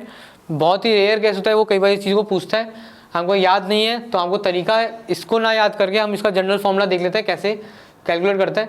जैसे मान लीजिए कि जैसे ये 6 वाली भुजाएं हमारी बेंजीन है। ठीक है, तो अगर हम जब इसके लिए इसका क्षेत्रफल निकालेंगे, कुछ नहीं करना है, आपको ये पता होता है ये कोण कितना बनाएगा, ये भी हम देखेंगे कोण कितना आता है। पर जैसे हमें जनरली पता है ये कोण कितना होता है 120, तो अगर इसको तोड़ दूंगा तो क्या हो जाएगा, ये 60 डिग्री। तो ये 60, ये 60, तो ये भी 60। तो एक तरह से क्या है, ये मेरा समबाहु त्रिभुज है। तो इसका क्षेत्रफल निकाल लूंगा मैं, ये जो भुजा पता होगी तो इसका क्षेत्रफल क्या आएगा, √3/4 a² हमने पढ़ा था, ये 1 के लिए। और ऐसी कितनी है, 6 × 6। ठीक है, ऐसी जगह हम बात करें पेंटागन की। ठीक है, ये कोण हमारा कितना होता है, 108 डिग्री का होता है। कितना होता है, ठीक है, और यहाँ से हम चीज़ों को निकालते जाएंगे। अगर एक का निकाल लिया तो हम बाकी चीज़ें निकाल लेंगे। ठीक है, इसमें हम आधा डालेंगे, यहाँ से हम इस बार आधा डालेंगे, ये हमें कोण पता है, और यहाँ से हम इसका क्या निकालेंगे, एरिया निकाल लेंगे, और गुणा 5। ठीक है, ये इस तरह से होता है। पूछता बहुत कम है, बहुत ही कम चांस होता है इस चीज़ को पूछ ले, पर फिर भी फॉर्मूला याद होना चाहिए। क्या होता है हमारा, na²/4 cot π/n। ठीक है, बहुत रेयर चांस है, रेयर कि वो इस चीज़ को पूछे। ठीक है, बस आपकी समझ के लिए पता होना चाहिए, कई बार वो पूछ ले। ठीक है, बाई चांस वो पूछ ले, डायरेक्ट फॉर्मूला पूछ ले, तो आपको पता होना चाहिए क्या होना चाहिए, na²/4 cot π/n। चांसेस बहुत कम होते हैं, पर फिर भी याद रखेंगे। ठीक है, आगे बढ़ेंगे। अब देखो, जब हमारी भुजाएं होती हैं, जब हम बहुभुज की बात करते हैं, तो जैसे हमारी ये आकृति है, तो इसमें 2 तरह के कोण हैं। एक कोण हमारा है आंतरिक कोण, जब 2 भुजाएं कोण मिलकर बनाती हैं तो उसको कहते हैं आंतरिक कोण। अब इसी में से मैं किसी भुजा को, किसी भी एक भुजा को क्या कर दूं और खींच दूं, बाहर की तरफ खींच दूं, तो जब ये आंतरिक कोण है तो ये दूसरा वाला क्या कोण हो जाएगा मेरा। ठीक है, ये मेरा क्या हो जाएगा, बाहरी कोण हो जाएगा। क्या हो जाएगा मेरा, ये बाहरी कोण। ठीक है, ये कोण क्या हो जाएगा मेरा, बाहरी कोण। ठीक है, अब इसी प्रकार से अगर इन दोनों की बात करें तो मैंने इसको खींच दिया, इन दोनों की बात इसको खींच दिया, इधर खींच दिया, और ये खींच दिया, और ये खींच दिया, तो ये जो कोण होंगे ये हमारे क्या होंगे, बाहरी कोण। ये बाकी अंदर के कोण क्या होंगे हमारे, आंतरिक कोण। ये दोनों चीज़ समझ गए, आंतरिक कोण क्या होता है और बाहरी कोण। बाहरी कोण का मतलब ये नहीं होता कि अगर मान लीजिए ये बेंजीन हमने बनाई, ये आंतरिक कोण है तो ये कोण क्या होगा हमारा, बाहरी कोण। नहीं, बाहरी कोण ये नहीं होता है। बाहरी कोण होता है कि हमने किसी एक भुजा को हमने क्या करा, खींच दिया। अगर ये करा तो ये हमारा बाहरी कोण हो जाएगा। ठीक है, अब आगे देखते हैं इसमें क्या बोल रहा है। बहुभुज के आंतरिक कोणों का योग क्या होता है, 2n-4 गुणा 90 डिग्री। ठीक है, 2n-4 गुणा 90 डिग्री। क्या बोल रहा है, आंतरिक कोणों का योग। ये याद रखिए, आंतरिक कोणों का योग क्या कह रहा है, जैसे ये 1 2 3 4 ऐसे चलती जा रही है, तो कितनी भुजाएं हैं, n, 2n-4 गुणा 90 डिग्री। ये इसको थोड़ा ऐसे याद करें, जैसे 2 कॉमन निकालें तो n-2 गुणा 180 डिग्री। जो आपको याद करना आसान लगे हाँ वैसे याद करें। 2n-4 बराबर गुणा 90 डिग्री या n-2 गुणा 180 डिग्री की भुजाओं में से 2 घटाई और गुणा 180 किया तो उसका योग आ जाएगा, आंतरिक कोणों का योग। जो ये अंदर जितने भी कोण है उनका योग आ जाएगा। जैसे हम बात करें त्रिभुज के लिए लगाते हैं, त्रिभुज में भुजाएं कितनी हैं, 3। 3 दूनी 6, 6 माइनस 4 गुणा 90 डिग्री, कितना आ गया 2 गुणा 90 180 डिग्री। ठीक है, हमने चतुर्भुज के लिए कितना कोण बोला था, 360 बताया था। चतुर्भुज मैंने कितना 4 भुजाएं, 4 दूनी 8, 8 माइनस 4, 4 गुणा 90 क्या आ गया हमारा 360 डिग्री। ठीक है, ये चीज़ क्लियर है हमारी। हमने ये चतुर्भुज के लिए निकाल लिया और ये हमने त्रिभुज के लिए निकाल लिया। तो हमारा फॉर्मूला क्या हो जाएगा, आंतरिक कोणों का योग 2n-4 गुणा 90 डिग्री या n-2 गुणा 180 डिग्री। ये याद रखेंगे, वो बहुभुज में कुछ और पूछे ना पूछे, ये जरूर पूछता है, ये बहुत बार पूछता है, बहुत बार। ठीक है, आगे के 2-3 फॉर्मूले बहुभुज में जब पॉलीगन की बात करता है तो 2 या 3 फॉर्मूले उन्हीं को वो घुमाता रहता है और उन्हीं में वो क्वेश्चन पूछता रहता है। ठीक है, अगला फॉर्मूला देखेंगे, यदि एक सम बहुभुज प्रत्येक आंतरिक कोण दिया हो, मतलब आंतरिक कोण दे रखा हो। ठीक है, जैसे अगर हमें ये कोण दे रखे हैं, ठीक है, ये हमें मान लो उसने थीटा दे रखा है, तो बहुभुज की भुजाओं की संख्या क्या होगी, तो बहुभुज के भुजाओं की संख्या क्या होगी। एक चीज़ याद रखेंगे इसको याद करने के लिए कि जब भी हमारी कोई भी भुजा दे रखी हो, बहुभुज हो, जब हम बहुभुज की बात कर रहे थे तो बहुभुज के जो बाहरी कोण होता है, आंतरिक कोणों का योग तो क्या हो गया, ये 2n-4 गुणा 90 डिग्री या n-2 गुणा 180 डिग्री, ये हमारे क्या होता है आंतरिक कोणों का योग। वहीं अगर हम बात करें बाहरी कोण का योग, बाहरी कोण जो भी बाहर वाले कोण है उनका योग होगा वो हमेशा फिक्स होता है, चाहे कितनी भुजाएं, वो क्या होती है 360 डिग्री। ये रट लेंगे, ये चीज़ रट लेंगे, चाहे त्रिभुज हो, चतुर्भुज हो, पंचभुज हो, षटभुज हो। ठीक है, सेप्टागन, हेप्टागन 10, 12, 18, 2000 चाहे भुजाएं हों। ठीक है, तो बाहरी कोण का हमेशा योग क्या होता है 360 डिग्री, ये चेंज नहीं होता है, ये हमेशा फिक्स होगा। चाहे आप इसके लिए लगा लो, त्रिभुज के लिए लगाओगे तभी ये हमारा हुआ। अगर मान लो 60, 60, 60 है, ठीक है, ये हमारा 60, 60 होगा, तो ये 120, 120, 120, तो 120, 120, 120 क्या हो गया 360। चतुर्भुज की बात करें 90, 90, 90, 90, 90 गुणा 4 360, किसी के लिए भी लगा लो, हमेशा क्या योग होगा हमारा बाहरी कोण का योग 360 डिग्री होगा, ये चेंज नहीं होता है। आंतरिक कोणों का योग होता है 2n-4 गुणा 90, बाहरी कोण का योग हमेशा 360 होता है, उसके लिए कोई फॉर्मूला नहीं है। ठीक है, अब इससे फ़ायदा क्या होता है, हमें पता कैसे चलता है कि आपका उसने आंतरिक कोण दे रखा है, आंतरिक कोण दे रखा है थीटा डिग्री। ठीक है, अब मेरे को एक चीज़ पता है कि बाहर का कोण क्या होता है, हमेशा सबका योग क्या होता है 360 डिग्री होता है। क्या होता है 360 डिग्री, तो ये अगर 180 ये थीटा है तो ये क्या हो जाएगा 180 माइनस थीटा, क्योंकि सरल रेखा पे जो अगर दो कोण होते हैं उनका योग कितना होता है, सरल रेखा पे कोणों का योग 180 डिग्री। तो अगर ये थीटा तो ये 180 माइनस थीटा, तो वो क्या बोल रहा है कि कितने भी भुजाएं हो, हमने फॉर्मूला क्या पढ़ा था, संख्याओं भुजाओं की संख्या n गुणा 180 माइनस थीटा बराबर क्या आ जाएगा 360 डिग्री। जो मेरे बाहर के जितने भी कोण होंगे, बाहर के मेरे जितने भी कोण हैं उनका योग मेरा क्या होता है 360 डिग्री। ठीक है, तो मेरी भुजा कितनी भुजा ऐसे कितनी बार आएगा, तो वो गुणा बाहरी कोण हमेशा उसका कुल योग कितना होगा 360 डिग्री। तो वहीं से हमने थोड़ा सा इसको चेंज किया, तो ये आ गया हमारा 360 बटे में 180 माइनस थीटा। ठीक है, जैसे कई बार वो बोल दे कि जो आंतरिक कोण है हमारा क्या है 120 डिग्री का है, आंतरिक कोण क्या है हमारा 120 डिग्री का, तो बाहरी कोण क्या हो जाएगा 60 डिग्री का, तो 360 बटे 60, तो यह रहेगा 6। तो कितनी भुजाएं हमारी 6 भुजाएं हैं।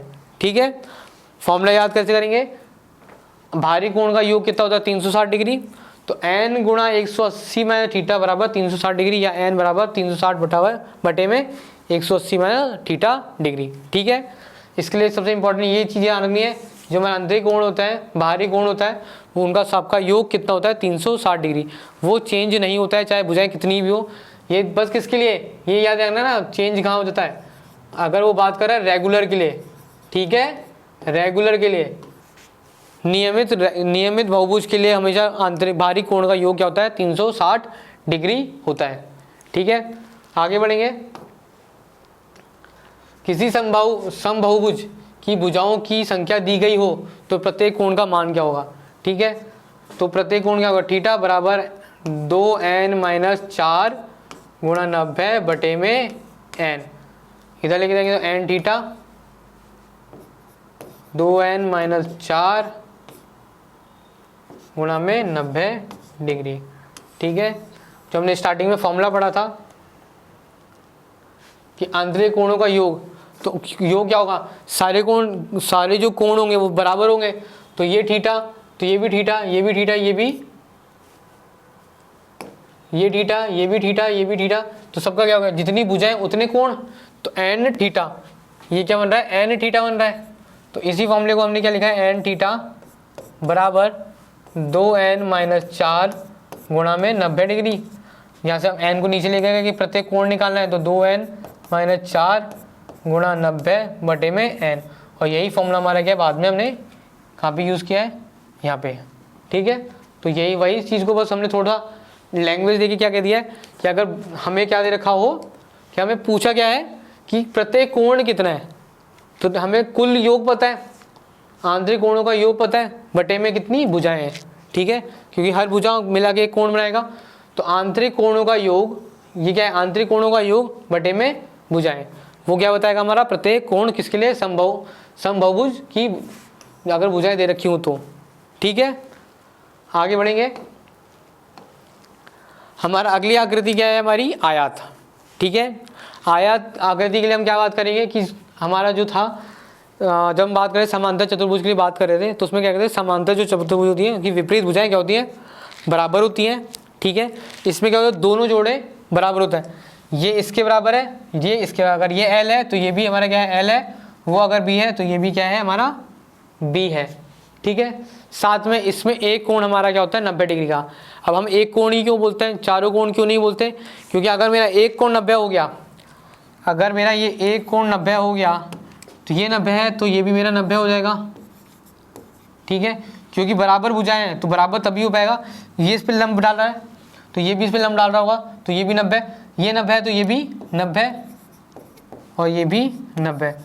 तो हमें ये नहीं बोलना पड़ता कि हमें चारों कोण 90 डिग्री होने थे, हमें सिर्फ एक कोण को क्या करना होता है, 90 डिग्री करना होता है। ठीक है, जैसे अगर हम इसमें देखेंगे,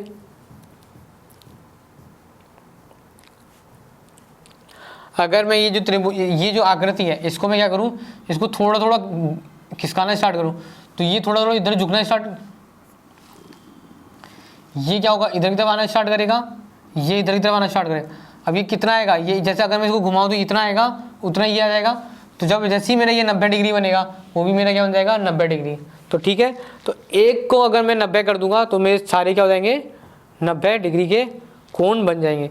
तो मुझे ये नहीं बोलना है कि मेरे चारों कोण 90 डिग्री होने हैं, जब मैं आयत को बोलूँगा एक कोण 90 डिग्री और समांतर भुजाएं मेरी बराबर और समांतर होंगी। ठीक है, विपरीत भुजाएं मेरी बराबर होंगी और समांतर होंगी। ठीक है, तो ये अगर ये L है तो ये भी L, ये B है तो ये B है। ठीक है, अब वापिस आएंगे हम, तो एक बार डेफिनेशन देख लेते हैं। चार सरल रेखाओं द्वारा घिरी वह आकृति जिसका प्रत्येक कोण, हमने यहाँ लिख रखा है प्रत्येक कोण क्या हो, 90 डिग्री हो। ठीक है, पर अगर कंडीशन की जब बात करें तो सिर्फ एक कोण 90 होने से ही हमारा आकृति बन जाएगी। क्या कह रहे हैं, तथा आमने सामने की भुजाएं समान हो परंतु लंबाई व चौड़ाई की भुजाएं समान ना हो। ठीक है, लंबाई चौड़ाई बराबर नहीं होंगी पर आमने सामने वाली भुजाएं बराबर होंगी और साथ में समांतर होंगी।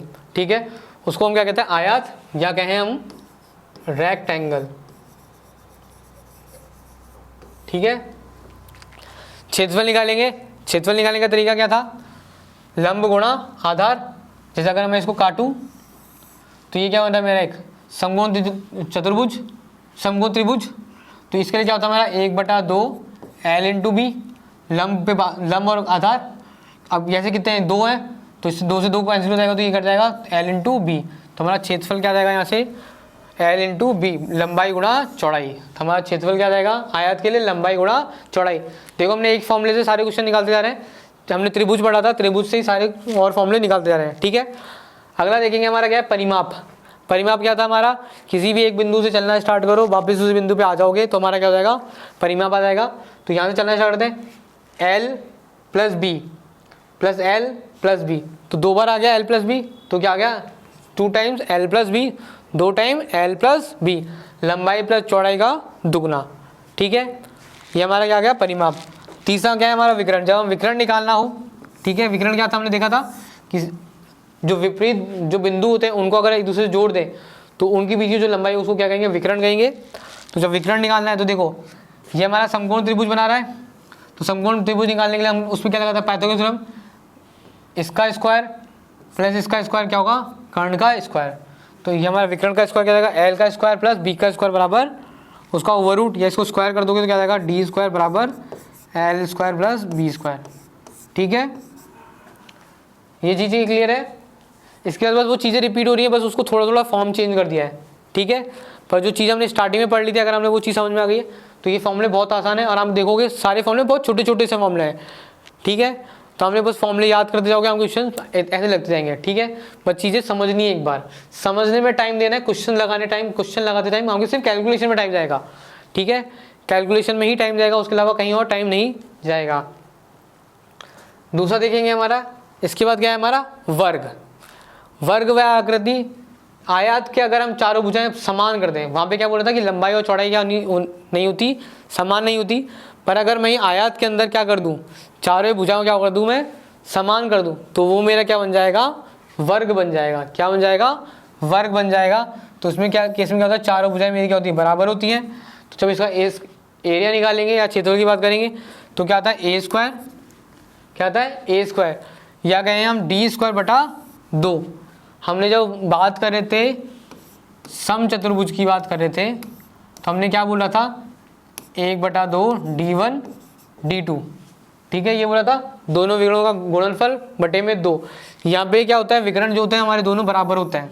ठीक है, यही चीज़ हमारे इसमें भी होता है, इसमें भी हमारे विकर्ण क्या होता है, इसमें भी हमारे क्या होता है विकर्ण बराबर होता है। ठीक है, और यहाँ पे भी हमारे विकर्ण क्या होता है वर्ग में भी विकर्ण बराबर होता है, और साथ में एक दूसरे को क्या काटता है 90 डिग्री पे काटता है। तो जब हम उसका फॉर्मूला इसमें लगाएंगे तो क्या होगा 1/2 डी, ये डी है तो वो भी डी है तो डी डी, तो क्या जाएगा डी स्क्वायर बटा 2। तो या तो ये फॉर्मूला याद करें डी स्क्वायर बटा 2, या हमारा क्षेत्रफल क्या हो जाएगा ए स्क्वायर। ठीक है, तो क्षेत्रफल क्या हो जाएगा ए स्क्वायर। परिमाप की बात करेंगे चारों भुजाएं की का योग 4a स्क्वायर, और कर्ण की बात करें तो ए स्क्वायर प्लस ए स्क्वायर बराबर डी स्क्वायर। तो डी हमारा क्या जाएगा a√2। ठीक है, पाइथागोरस थ्योरम लगाई इसमें हमने, तो ए स्क्वायर प्लस ए स्क्वायर हमारा क्या हो जाएगा इसका विकर्ण आ जाएगा। ये चीज़ें क्लियर है, यहाँ तक हमारी चीज़ें क्लियर है कि हमारा विकर्ण कैसे आएगा, क्षेत्रफल क्या है, हमारे परिमाप क्या है। ठीक है, हमारी जो आकृति थी हम उनका देख लिया। एक चीज़ और, इस चैप्टर को जब भी हम स्टार्ट करेंगे, जब भी हम क्वेश्चन लगाएंगे, अभी हम टॉपिक समझ लो, जब हम क्वेश्चन लगाओगे तो जब हम 2D के क्वेश्चन लगाएंगे, जब हम 2D के लिए क्वेश्चन लगाएंगे तो ये याद रखना 1 से लेकर कम से कम 30 तक के हमको क्या याद हो स्क्वायर याद हो। क्या याद हो स्क्वायर याद हो। क्यों, जब हम बात करोगे देखो ए स्क्वायर आया, डी स्क्वायर आया, एल स्क्वायर आया, बी स्क्वायर आया, अब हम बार बार गुणा करो उससे बढ़िया हमको अगर जब स्क्वायर याद है तो हम सीधे सीधे हमकी कैलकुलेशन का टाइम बच जाएगा। तो कोशिश करेंगे हम क्या करेंगे 1 से लेकर 30 तक के स्क्वायर याद करेंगे। एक चीज़ और बता देता हूँ, सेम 3D में जब हम 3D में बात करेंगे तो 1 से लेकर 20 तक के क्या याद करेंगे क्यूब याद करेंगे। क्या याद करेंगे 1 से लेकर 20 तक के लेकर क्यूब याद करेंगे। क्यों, अगेन जब हम बात करते हैं तो हमें क्या बात करेगा सेंटीमीटर क्यूब, मीटर क्यूब। ठीक है, तो वहाँ पे क्या आएगा ए क्यूब आएगा, बी क्यूब आएगा, एल क्यूब, आर क्यूब। ठीक है, तो वो जो हमें बार बार कैलकुलेशन करनी पड़ेगी वो ना करनी पड़े अगर आपको क्यूब याद होंगे और अगर आपको स्क्वायर याद होंगे। ठीक है, तो आपका कैलकुलेशन का टाइम यहाँ से बचेगा। क्लियर है। अगला देखेंगे हमारा अगली आकृति क्या है हमारी वृत्त।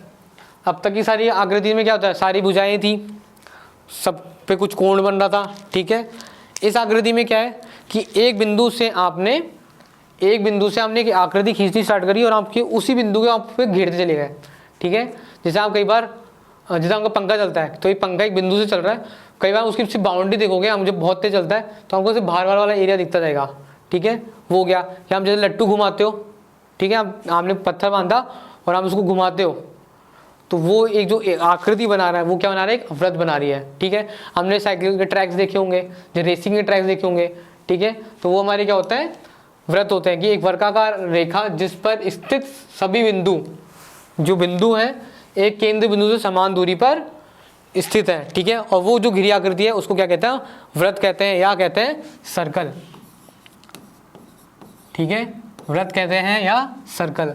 इस केस में परिधि चेंज, परिमाप चेंज होकर क्या हो जाता है, परिधि हो जाती है, ठीक है, परिमाप चेंज होकर क्या हो जाता है, परिधि, और परिमाप परिधि का फॉर्मूला क्या होता है 2πr।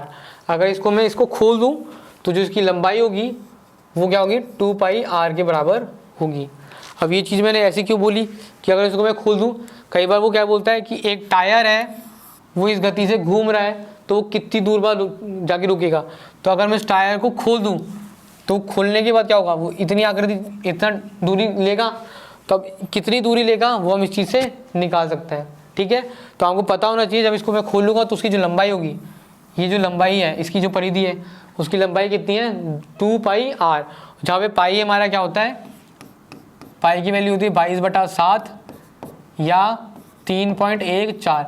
जब तक क्वेश्चन में दे ना रखा होगी 3.14 यूज़ करो तब तक क्या करेंगे हम 22/7 याद रखेंगे।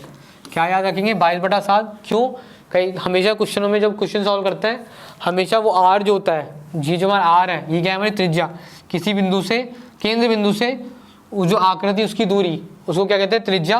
वो जो त्रिज्या होती है वो जनरली केसेस में हमें जब क्वेश्चन दे रखा होता है वो हमेशा या तो 7 देगा, 3.5 देगा, 14 देगा, 21 देगा, तो इससे क्या होता है वो 7 कट जाता है, ठीक है, 7 क्या होता है कट जाता है। तो ये याद रखेंगे 22/7, जब तक क्वेश्चन में क्या ना दे रखा हो 3.14 बोल ना रखा हो कि 3.14 लगाएंगे तब तक हम क्या करेंगे 22/7, दोनों की वैल्यू लगभग बराबर होती है, 3.14 तक तो बराबर होती है, उसके आगे जाके चेंज होती है, पर वहाँ तक हमें जरूरत नहीं होती है। तो याद रखेंगे पाई क्या होता है 22/7। हम क्षेत्रफल की बात करेंगे तो क्षेत्रफल क्या कह रहा है हमारा πr², πr², ठीक है, क्षेत्रफल क्या है हमारा πr², ये हमारे त्रिज्या है πr², ठीक है। जब व्यास की बात करेंगे तो व्यास क्या होता है हमारा, जो d है हमारा व्यास वो हमारी त्रिज्या का क्या होता है दुगनी होती है, ठीक है, त्रिज्या की होती है दुगनी होती है। तो जो d है वो हमारा ये है, ये जो दूरी है, या अगर मैं बोलूँ ये जो दूरी है या ये जो दूरी है, ठीक है, वो बड़ी क्या है व्यास है, व्यास में क्या होता है त्रिज्या की दुगनी होती है, ठीक है। और वहीं हमने ये देख लिया कि पाई हम क्या लेंगे या तो 22/7 या 3.14। अगर पेपर में या क्वेश्चन पेपर में या कोई क्वेश्चन जब आप सॉल्व करो अगर ये मेंशन नहीं कर रखा है तो हम क्या यूज़ करेंगे 22/7, ठीक है, क्या याद करेंगे 22/7 यूज़ करेंगे। परिधि देख लेंगे वापस, परिधि क्या है हमारा 2πr और परिमाप और हमारा क्षेत्रफल क्या हो जाएगा πr², ठीक है। कैसे आया उसकी हमें नीड नहीं है, हमें क्या जरूरत है, क्या हमें ज़रूरत है कि हमें ये पता हो कि वो परिधि क्या होती है और परिमाप क्या होती है, परिधि क्या होता है और क्षेत्रफल का फॉर्मूला क्या होता है। तो ये फॉर्मूला याद करेंगे 2πr किसके लिए, परिधि के लिए, और जब क्षेत्रफल निकालेंगे तो क्या आएगा πr², ठीक है। वही अगर मैं मान लो सर्कल है उसको मैं काट दूँ, जैसे हमने बिस्किट होता है आपके जो बिस्किट है हमने बोलोगे दो जनों में तोड़, हमने दो जनों में बांट दिया, दो लोगों में बांट दिया, तो ये ऐसी आकृति है कि मान लो अगर इसको मैं पूरा करता तो आकृति तो ये थी, तो हमने आधा बिस्किट किसी को दे दिया, ठीक है, आपने अपने भाई को या अपनी बहन को दे दिया, अपनी मम्मी को दे दिया, तो हमने आधा बिस्किट दे दिया और आपका आधा बचा हुआ, तो उस आकृति को हम क्या कहते हैं अर्धवृत्त, ठीक है, अर्धवृत्त। अब इस केस में क्या चीज़ चेंज हो जाती है, देखो जो क्षेत्रफल होगा पहले का आधा हो चुका होगा, क्षेत्रफल में कोई चेंज, क्षेत्रफल बस क्या होगा आधा हो जाएगा, पहले जो क्या था उसमें क्या हो जाएगा बस बटे 2 लगा देंगे, आधा बिस्कुट तोड़ा तो आधा हमने दे दिया तो आधा हमके पास बचा, तो पहले जितना उसका क्षेत्रफल था उसका आधा हमारे पास क्या हो गया बचा है।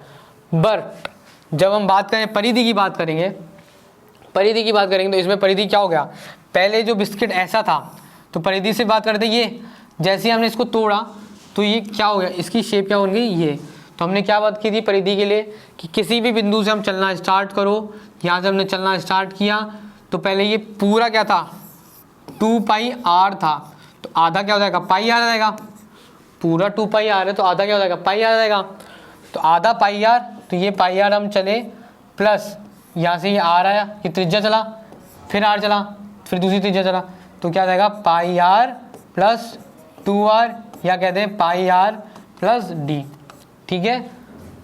वो किस पे चला, अपने व्यास पे चला या दो दुगनी त्रिज्या पे चला। और इसको याद करने का तो ये क्या 2πr प्लस 2r, या इसको हम कैसे याद करेंगे 36/7r। कैसे आया 22/7r प्लस 2r, 22 प्लस 7 दूनी 14 r/7 क्या जाएगा 36/7r। ठीक है, पर चीज़ क्या है समझने वाली कि जब हम अर्धवृत्त होता है उस केस में क्या होता है, अर्धवृत्त में हमारी जो परिधि होती है उसमें 2 r अलग जुड़ जाती हैं।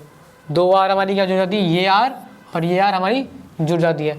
ठीक है, ये चीज़ ध्यान रखेंगे। क्षेत्रफल में बस क्या हुआ, सीधे सीधे वो आधा हो गया, पर जब परिधि की बात करेंगे तो उसमें 2 r हमारी एक्स्ट्रा जुड़ जाएंगी। क्लियर है, आगे चलेंगे हम।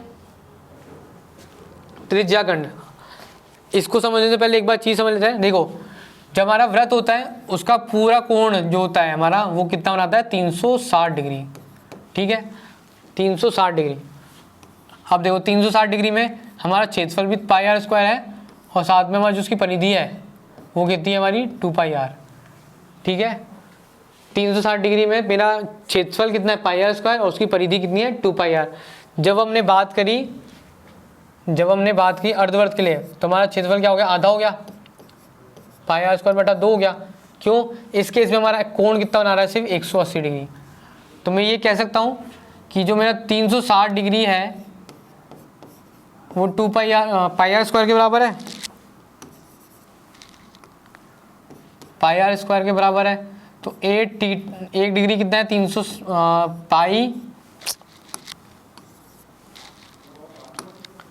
πr² बटे में 360 डिग्री।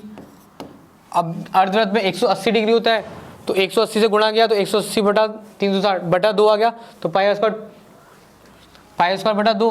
तो वहीं थीटा के लिए हम क्या कह देंगे, तो अब जब हम बात करेंगे तो त्रिज्याखंड के अंदर जो हमारा त्रिज्याखंड का क्षेत्रफल होगा वो क्या आएगा कि जब हमने ये हिस्सा क्या है, ये हमारा बिस्किट था या कुछ भी क्षेत्रफल था जो वृत्त था, उसमें हमने सिर्फ इतना सा कोण लिया। हम बोलते हैं कि थोड़ा सा खा के हमने दे दिया। ठीक है, ये हमने एक कोण निकाल के दे दिया। जैसे हमने केक है, मान लो ये केक है तो हमने उसमें स्लाइस काटा, हमने इतना सा हिस्सा स्लाइस काट के किसी को दे दिया, तो उसका क्षेत्रफल कितना होगा। तो उसका क्षेत्रफल कैसे निकालेंगे कि पूरे का तो हमारा πr² था, अब कुछ थीटा हमने कुछ एंगल कोण हमने काटा, तो वो कोण हमने काटा पर वो कोण कितने में से काटा 360 में से काटा। ठीक है, तो एक के लिए पाई तो थीटा के लिए क्या जाएगा πr² बटा 360 डिग्री गुणा थीटा। तो क्या जाएगा πr² थीटा बटा 360 डिग्री। ठीक है, तो त्रिज्याखंड क्या है, जैसे केक है हमारा, उसमें से हमने क्या करा, एक स्लाइस हमने काटा। जैसे बर्थडे होता है किसी का तो वहाँ पे बहुत सारे लोग आए तो हमको वो केक लोगों में बांटना है, तो हर जने के लिए हिस्से में थोड़ा थोड़ा आएगा। और हम ऐसे तो काटते नहीं हो, बहुत ही होगा कि हम ऐसे काट दिया, हमने क्या करा बीच में से लिया और हमने इसको काट के निकाल लिया। तो वो जो कोण बना उसको हम क्या कहते हैं त्रिज्याखंड, एक खंड, एक हिस्सा। ठीक है, तो वृत्त का कोणाकार भाग अर्थात 2 त्रिज्याओं और परिधि के भाग से घिरा क्षेत्र त्रिज्याखंड वृत्त का भाग होता है, जिसका बिंदु वृत्त केंद्र होता है, जो हमारे सबके लिए, चाहे हमारा अर्धवृत्त हो चाहे त्रिज्याखंड हो। ठीक है, तो हमारा जब उसका क्षेत्रफल निकालेंगे तो क्या जाएगा πr² थीटा बटा 360 डिग्री। ठीक है, वहीं अगर जब हम इसकी परिधि की बात करेंगे, परिधि की, तो पूरे के लिए 2πr, तो 1 डिग्री के लिए 2πr बटा 360, तो थीटा डिग्री के लिए कितना हो जाएगा 2πr बटा 360 गुणा थीटा, प्लस जैसे हमने अर्धवृत्त के लिए किया था उसमें क्या होता 2r भी तो चलेगा। जब हम केक काटोगे ये तो आपकी परिधि है ही, साथ में ये 2 भी तो है साइड की हमारी भुजाएं, ये भी तो चलेगा, तो 2r, चाहे आपका थीटा कितना भी हो हमारा 2r हमेशा चलेगा, चाहे मेरा इतना काटे चाहे इतना काटे। जब हमने ये बात की थी तो यहाँ पे भी तो हमने क्या आधा केक काट के दे दिया, हमने क्या करा आधा केक हम दे दिया कि यार पड़ोस वालों को दिया हो, तो आधा केक हमने क्या कर दिया दे दिया। तो तब उसमें उस केस में क्या हुआ, तो ये भी हमारी, ये भी तो हम चलेंगे, ये तो था ही, साथ में ये भी चला, तो 2r। ठीक है, तो सेम इसी केस में हम क्या करेंगे, ये तो हमने काट दिया, कोई थीटा डिग्री में हमने काट दिया, तो 2πr पूरे के लिए था, थीटा डिग्री क्या था थीटा बटा 360 प्लस 2r। ठीक है, तो त्रिज्याखंड की परिधि निकालेंगे तो क्या आएगा 2πr थीटा बटा 360 प्लस 2r। ठीक है, अब हम बात करें चाप की लंबाई की बात करें तो मतलब सिर्फ हम इसकी बात करेंगे, कि हमने क्या करा कि हमारी चूड़ी थी, चूड़ी हमसे गिर गई, चूड़ी का हमारा एक कोण, एक हमारा जैसे चूड़ी थी, चूड़ी हमने गिरी तो उसका मुझे छोटे छोटे पीसेस बन जाते हैं, तो वो छोटी जो चूड़ी का हिस्सा है उसको हम क्या कह रहे हैं, चाप। तो उस चाप की लंबाई क्या होगी, तो वो क्या होगा, सिर्फ अब हमें सिर्फ क्या निकालना है ये। अब चूड़ी के केस में क्या अंदर तो कुछ होता नहीं है, अंदर तो कुछ होता नहीं है, सिर्फ बार बार की वृत्त वो होती है, रेखा होती है। तो जो बार बार वाला है अच्छा, तो हमें सिर्फ ये निकालना है। तो उसके लिए क्या रहेगा, 2πr थीटा बटा 360 डिग्री। ठीक है, ये चीज़ समझ में आई। आई होप ये चीज़ें क्लियर हो। ठीक है, इनमें कोई कन्फ्यूजन नहीं होना चाहिए। ठीक है, कि ये चीज़ें फॉर्मूला बने कैसे, एक बार मैंने वापस बता दिया। जैसे हम कई बार यूनिटरी मेथड करते हैं, ये वही चीज़ की है कि 360 बना रहा है हमारा 2πr, तो एक बनाएगा 2πr बटा 360। अब थीटा कितना भी हो तो गुणा थीटा, तो 2πr बटा 360, 2πr बटा 360 गुणा थीटा। ठीक है, जब परिधि निकाल लेंगे होगी त्रिज्याखंड की, तो 2 बार उसमें बस और जोड़ देंगे, और क्षेत्रफल निकालना होगा तो बस 2πr की जगह क्या जाएगा, πr²। तो ये चीज़ें क्लियर है आपकी। ठीक है, तो ये जो हमने बुक्स थी एक बार, ये हमारा टॉपिक कंप्लीट हुआ गया है हमारा किसका, 2D प्लेन्स का। ठीक है, अगली क्लास में हम क्या करेंगे, इनसे रिगार्डिंग जो सवाल हैं, जुड़े हुए सवाल हम उनको करेंगे, जिससे आपके जो फॉर्मुलेस हैं वो एक तो रिवाइज हो जाए, साथ में उनको लगाते कैसे हैं, किस तरह के क्वेश्चन वो पूछता है, वो भी हम एक बार देख लेंगे। तो क्लास स्टार्ट होने से पहले एक बार आप ये वीडियो जरूर देख लें, जिससे हम अगली क्लास में जब क्वेश्चन लगाओ तो हमको पता हो कि क्वेश्चन कैसे लगा रहे हैं या वो टॉपिक क्या है। ठीक है, ये तीनों बुक के बारे में हम बात कर चुके हैं। ये हमारी फुल सिलेबस की बुक, ठीक है, ये हमारी क्या है, पेपर सेट, और तीसरी हमारी क्या है, सिर्फ मैथमेटिक्स की फुल सिलेबस ऑफ मैथ्स। ठीक है, तो ये सिर्फ हमारा मैथ का है, ये पेपर सेट है, और ये हमारा क्या है, फुल सिलेबस है जो हमारे किसका आता है, एसएससी जीडी का। ठीक है, इनमें कंफ्यूजन करेंगे एसएससी जीडी के लिए। और ये हमारा क्या है, एसएससी जीडी प्लस एमटीएस का जो मैथमेटिक्स का फुल सिलेबस होता है वो है जो हम टॉपिक कवर्स कर रहे हैं। ठीक है, तो ये जो तीनों बुक के बारे में मैंने डिस्क्रिप्शन स्टार्टिंग में बता दिया है। अगर आपको ये ऑनलाइन चाहिए तो इसका लिंक आपको डिस्क्रिप्शन बॉक्स में मिल जाएगा। अगर आपको ऑफलाइन चाहिए तो कमेंट सेक्शन में जाके आप बताओ कि आप नियर बाई कहाँ से हो, जिससे आपको बता सकें कि आपको ये कहाँ से अवेलेबल हो पाएगी। ठीक है, वीडियो से रिगार्डिंग, चैप्टर से रिगार्डिंग, टॉपिक से रिगार्डिंग आपकी जो भी क्वेरी हो, चाहे अच्छी हो, चाहे आपके डाउट्स हो, क्वेश्चंस हो, कुछ भी हो, आप क्वेरी हो, हम कमेंट सेक्शन में जाके आके अपना कमेंट जरूर लिखें। आपने वीडियो देखा, नहीं देखा, कैसा लगा, अच्छा लगा, बुरा लगा, हम कमेंट सेक्शन में जाके हम हमारा व्यू जरूर देंगे। ठीक है, आपके व्यू से ही हमें पता चलेगा कि हम क्या सही राह पे पढ़ा रहे हैं, क्या आपको वो चीज़ समझ पा रही है, या जो मैं आपको समझाना चाह रहा हूँ वो आप तक पहुँच पा रहा है। ठीक है, या स्पीड तेज है, कंसेप्ट क्लियर नहीं है, जो भी एनीथिंग, आपकी जो भी डाउट्स हैं, क्वेश्चंस आपको समझ नहीं आ रहा है, या आपको लग रहा है कि यहाँ पे टॉपिक मिसिंग है, एनीथिंग जो भी आपको लग रहा है, आप अपने कमेंट सेक्शन में जाके हम अपने डाउट्स जरूर क्लियर करेंगे। ठीक है, हम कोशिश करेंगे, पूरी कोशिश करेंगे कि आपके सारे डाउट्स को क्लियर करें। ठीक है, साथ में चैनल से रिगार्डिंग, एग्जाम से रिगार्डिंग जो भी नोटिफिकेशन होंगे, जो भी वीडियोस आएंगे, उनके लिए हमारे चैनल को सब्सक्राइब करें, वीडियोस को लाइक करें, अपने दोस्तों में शेयर करें। ठीक है, जो भी आगे भर्ती आने वाली हैं या जो निकल गई हैं, जो उनसे रिगार्डिंग जो हमारा सिलेबस है वो जो चल रहा है, उनसे आपको अवगत पता रहे कि आप क्या चल रहा है, उससे हमारे चैनल को जोड़े रहें। ठीक है, तो तब तक के लिए जय हिंद, धन्यवाद।